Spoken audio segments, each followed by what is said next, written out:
India Russian crude oil വാങ്ങുന്നത് നിർത്തി എന്ന് വിലപിക്കുന്നവർ അറിയുന്നതിന് വേണ്ടിയിട്ടാണ് ഈ വാർത്ത. ഇന്ത്യ ഒരു കാലത്തും റഷ്യൻ എണ്ണ നിർത്തില്ല എന്ന് തന്നെയാണ് ഇപ്പോൾ പുറത്തു വരുന്ന വാർത്ത. ഇപ്പോൾ നിലവിൽ മോസ്കോയിലെ പ്രധാന രണ്ട് എണ്ണ ഉൽപ്പാദക കമ്പനികൾക്ക് മേൽ US ഏർപ്പെടുത്തിയ ഉപരോധം മൂലം ക്രൂഡ് ഓയിൽ ഇറക്കുമതിയിൽ ഇന്ത്യൻ കമ്പനികൾ വലിയ രീതിയിൽ തന്നെ കുറവ് വരുത്തിയിട്ടുണ്ട് എന്നുള്ളതൊരു യാഥാർത്ഥ്യമാണ്.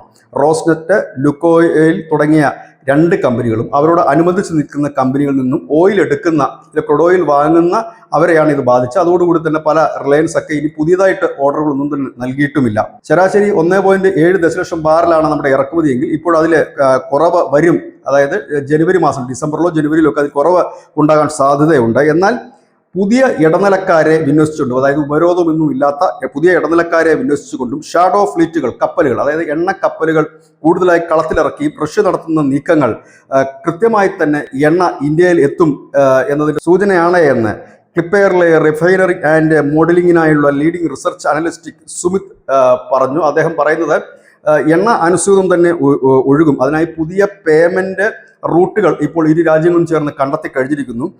ബദൽ കപ്പൽ സംവിധാനം ഒരുക്കാനുള്ള ആ ഒരു നീക്കം അവസാന ഘട്ടത്തിലാണ്. ഇതിന്റെ ഭാഗമായിട്ടാണ് ഈ ഷാഡോ ഫ്ലീറ്റുകളൊക്കെ റഷ്യ ഇറക്കുന്നത്. ഒപ്പം തന്നെ ഈ ഉപരോധം നേരിടാത്ത കമ്പനികളും ഇടനിലക്കാരും മറ്റുമൊക്കെ റഷ്യയിലുണ്ട്. ഈ രണ്ട് കമ്പനികളും അനുബന്ധിച്ച് ഇവരുമായി ബന്ധപ്പെട്ട ഒരു പ്രധാന കമ്പനി നയാരയാണ്. ആ നയാര കഴിഞ്ഞിട്ട് ബാക്കി അനവധി കമ്പനികളുണ്ട്. അപ്പോൾ അതുകൊണ്ട് തന്നെ പൊതുമേഖലാ സ്ഥാപനങ്ങളും മറ്റുമൊക്കെ റഷ്യയിൽ നിന്ന് ഡിസ്കൗണ്ട് കിട്ടുന്നിടത്തോളം കാലം റഷ്യയിൽ നിന്ന് എണ്ണ വാങ്ങും. ഡിസ്കൗണ്ട് ഇല്ലെങ്കിൽ പഴയതുപോലെ എണ്ണ വാങ്ങാനുള്ള ഒരു തീരുമാനം കൂടിയാണ്. ഏതായാലും ഒരു കാര്യം ഉറപ്പാണ്, റഷ്യയിൽ നിന്നും എണ്ണ വാങ്ങൽ ഈ അടുത്ത കാലത്തൊന്നും ഇന്ത്യ നിർത്തുകയില്ല.